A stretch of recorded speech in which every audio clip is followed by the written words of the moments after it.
Hello, I am Princess. Welcome. This is my channel, Luna's Quiet Tides. On this channel, I bring you true haunting stories, chilling encounters, and unexplained mysteries from around the world, told slowly and calmly, so you can lie back, close your eyes, and simply listen. For today, the topic of our story is the Myrtles Plantation, a 200-year-old house in Louisiana, long whispered to be one of the most haunted homes in America. Tonight we're traveling to the deep American South, to Louisiana, to a plantation house wrapped in oak trees and Spanish moss, a house so quietly strange that people have called it one of the most haunted homes in America. But don't worry, nothing here will hurt you. Tonight we simply visit, we walk its galleries, we listen to its old wooden bones settle in the evening heat, and we let its long, slow history carry you gently into sleep. Before we begin, let's settle the body. Get as comfortable as you can. Let your arms go heavy. Let your jaw unclench. And I'll count down from 10 to 1, the way I always do. 10. Feel whatever is beneath you. The mattress, the pillow, the blanket. Let it hold all of your weight tonight. You don't have to hold yourself up. Just let go, a little more. 9. I'm here with you.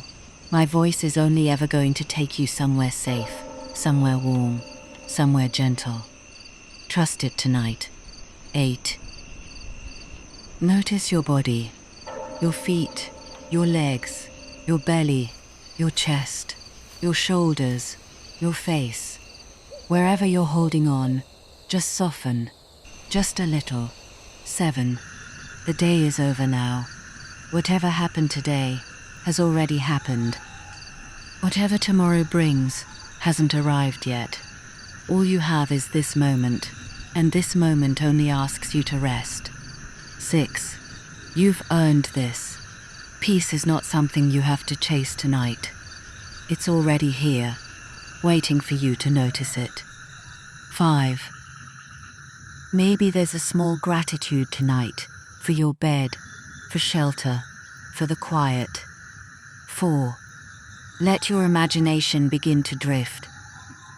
Picture live oak trees, ancient and enormous, their branches reaching low and wide, draped in soft grey moss that moves in the evening air. 3. See a long white house behind those oaks, its porches wrapped all the way around, candlelight glowing gold in a few of its windows. 2. Check your body one more time. Let it soften completely. And let go, completely, as I tell you tonight's story. The evening arrived, the way it always did at the Myrtles, slowly and without asking permission. First the light went from white to gold, then from gold to a deep, heavy amber that lay across the fields like syrup. Then the cicadas began, a wall of sound rising up out of the grass, so steady that after a while a person stopped hearing it as sound at all, and only heard it as the shape of the evening itself. Clara had worked at the house for 6 years, and she still loved this hour best. She stood on the wide front gallery with a tray of empty glasses balanced against her hip, and watched the oaks at the end of the drive turn from green to black, one by one, as the sun dropped behind them. The moss on their branches stirred faintly, though there was no real wind to speak of. There rarely was, in that thick Louisiana air. The house behind her creaked once, low and long, the way old houses do when the heat of the day finally lets go of the timbers. Clara didn't startle anymore. She'd learned the difference between the ordinary sounds a 200-year-old house makes and the other sounds, the ones that had no simple explanation. Tonight was an ordinary sound, just wood, cooling. She went inside, and the house welcomed her the way it always did, with a wash of cooler air and the smell of old wood, lemon oil, and something floral she could never quite place. Jasmine, maybe. or the ghost of jasmine, worn into the walls over 100 summers. The Myrtles had started its life in the late 1700s, built by a man who wanted a plantation grand enough to be seen from the road, and it had grown since then the way old houses do. A room added here, a wing there, verandas wrapped around it like a shawl. It had passed through the hands of many families. Some had loved it, some had only ever been afraid of it. All of them, it seemed, had left something behind. Clara set her tray down in the kitchen and lit the small brass lamp on the counter, the way she did every evening at closing. The daytime tours were finished. The last car had pulled away down the oak-lined drive a half-hour ago, its headlights sweeping briefly across the porch columns before disappearing. Now the house was hers, at least until the caretaker's truck rolled up around 9. She liked this part of the job best of all, the empty hour.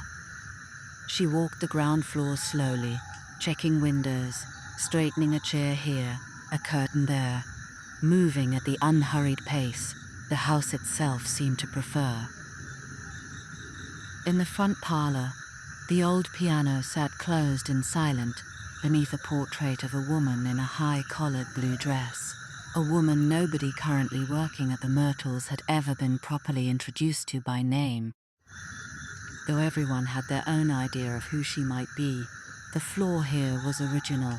Wide plank cypress, worn silvery pale down the middle where 2 centuries of feet had crossed it going toward the stairs.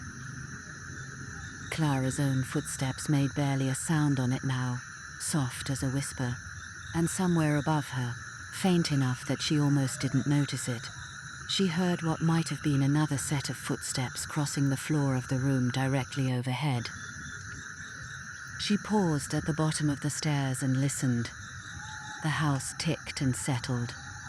A floorboard somewhere sighed under a weight that wasn't there. She smiled, a small private smile, the smile of someone greeting an old and familiar neighbor rather than a stranger, and went on up. The upstairs hallway ran the length of the house, doors on either side, most of them furnished now as they might have looked 150 years ago. 4-poster beds with mosquito netting gathered at the corners. Dressers with silver-backed mirrors gone soft and cloudy with age. The mirrors at the Myrtles were famous for their cloudiness, a milky quality that no amount of cleaning ever quite lifted. And the guides liked to tell visitors there was a reason for that. The MRO was farmed at the MRO. Though Clara had worked here long enough to know the truth was probably simpler. Old glass just aged that way. Still, she didn't linger too long in front of any of them. At the end of the hall, a grandfather clock stood against the wall, its pendulum long stopped, its hands fixed permanently at a little after midnight. Nobody had ever managed to get it running again for more than a day or two before it stopped once more, always at the same time, and eventually the staff had simply let it be. Some houses, Clara thought, like to keep one thing of their own, one small mystery they never quite hand over. She walked its length slowly, running her fingers along the top of the wainscoting, and stepped out onto the side gallery where the evening had turned fully dark now. The oaks reduced to black shapes against a deep blue sky, just beginning to show its first stars. The air was warm and thick and smelled of cut grass and the river somewhere beyond the fields, and a single firefly rose lazily up past the porch rail and blinked out. From here, she could see the old family graveyard, a small, iron-fenced square out past the garden, its headstones, leaning at their long accustomed angles, softened at the edges by 2 centuries of rain. Clara had never found it frightening.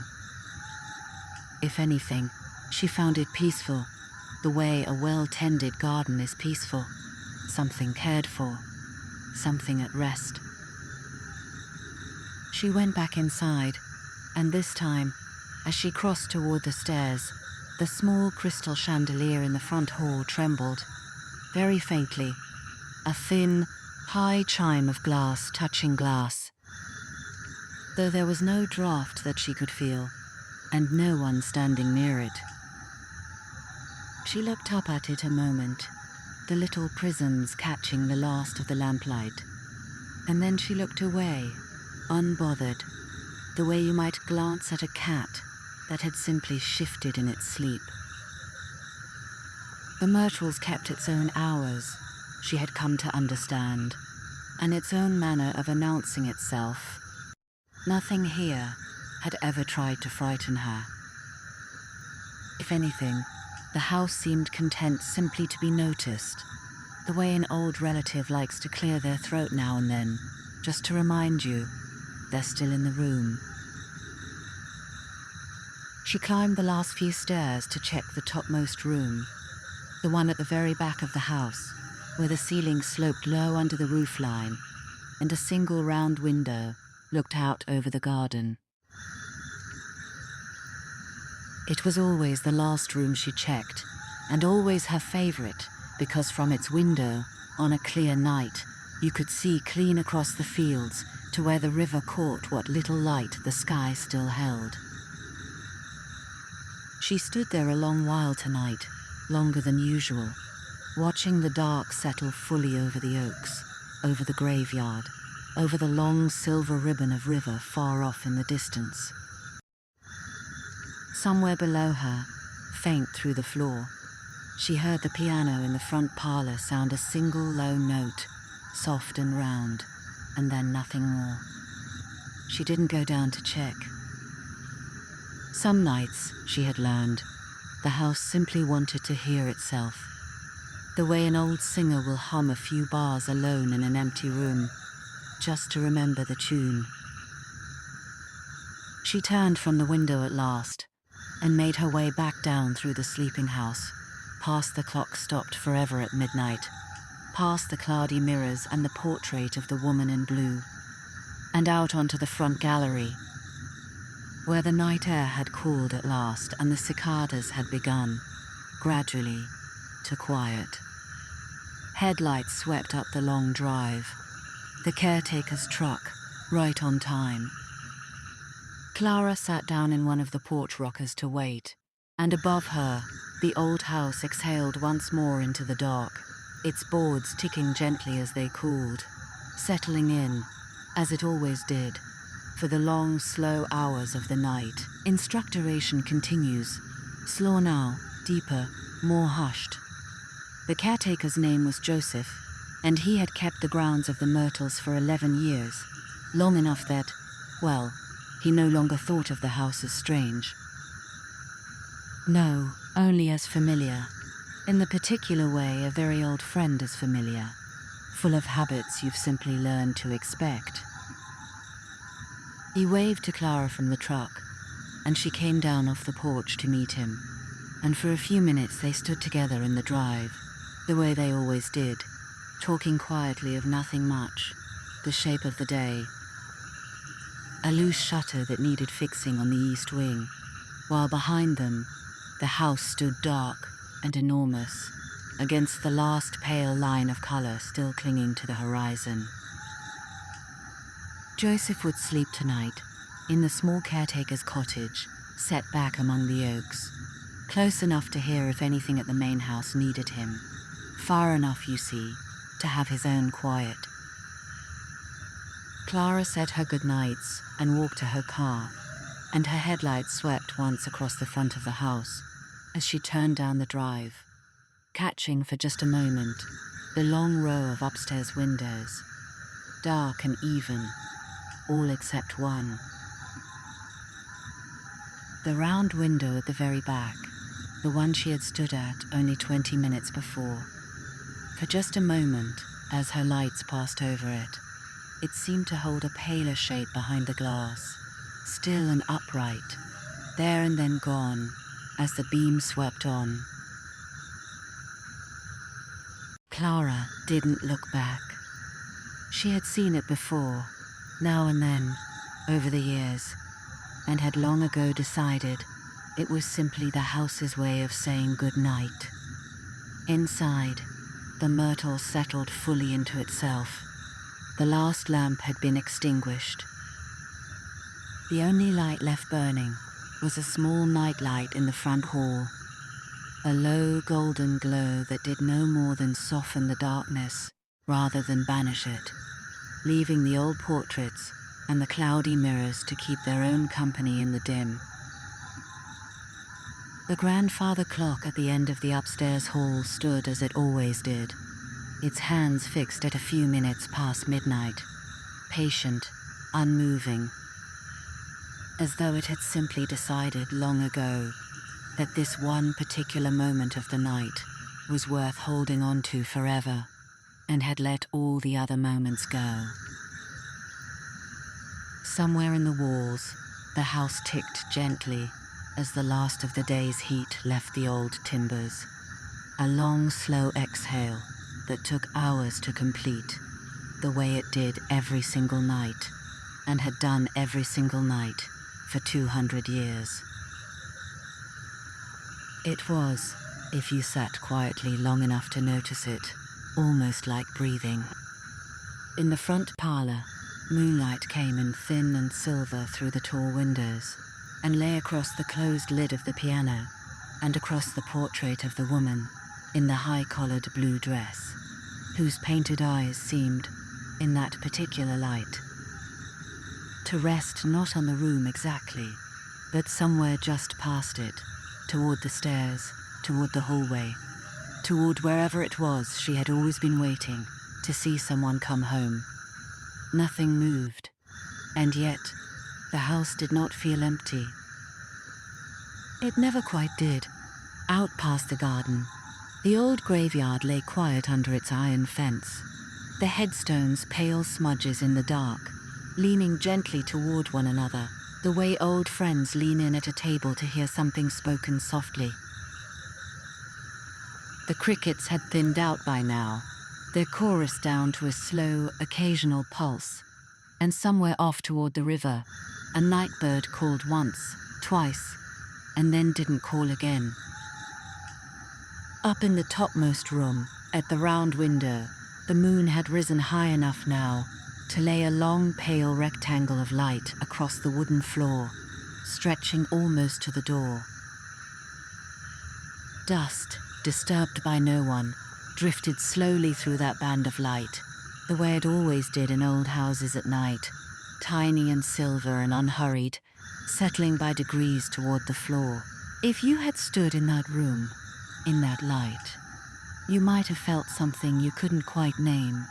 Not fear, exactly, nothing so sharp as that, but a sense of being gently observed, the way you feel sometimes in a room full of old photographs. Surrounded by faces that knew things about the place you never would. The house held its stories the way old wood holds the smell of smoke, deep in the grain, permanent, present even when there was no fire burning at all. 100 summers of laughter had passed through these rooms, 100 winters of grief. Weddings held on the front lawn under the oaks. Long, slow afternoons of nothing at all, much like the one Clara had spent walking these very halls only hours before. All of it was still here, somehow, folded quietly into the walls, the floors, the glass of the windows. And perhaps that was the truest thing anyone could say about the Myrtles, truer than any single story about any single ghost. That very old houses do not simply hold their history the way a book holds words on a page. They keep it the way a person keeps a memory, warm and half-formed and always a little present, drifting through the rooms on quiet nights, long after everyone else has gone to sleep. The clock at the end of the hall ticked once, though its hands did not move, a small sound with no clear source, gone as soon as it came. In the parlor, The moonlight shifted by degrees across the closed piano lid. And high above the house, the same stars that had watched over it for 2 centuries wheeled on, slow and patient, toward morning. By the time the first pale grey began to soften the edge of the sky out past the river, the house had gone fully quiet, the deep, complete quiet of very late night, the kind that settles only after even the old wood has finished its ticking and the crickets have finally, truly stopped. Joseph slept on in the cottage among the oaks. Clara slept miles away in her own small house in town. And the Myrtle stood alone in the dark the way it always did at this hour. Patient, unbothered, simply waiting. The way it had waited every night for 200 years. For the sun to come up again and the first car to turn in at the gate. And for its long, slow story to quietly go on. Somewhere far off, the first bird of morning gave a single soft call, and the sky above the oaks began, very gradually, to lighten from black to the deepest, most distant blue. And that is where we'll leave the Myrtles tonight, my dear one. Still and safe and settling into morning, its stories folded away for another day. You can rest now, just as the old house rests. Let your own thoughts settle the way the dust settled in that moonlit room, slow and silver and unhurried. Good night. Sleep well. I'll see you again tomorrow night.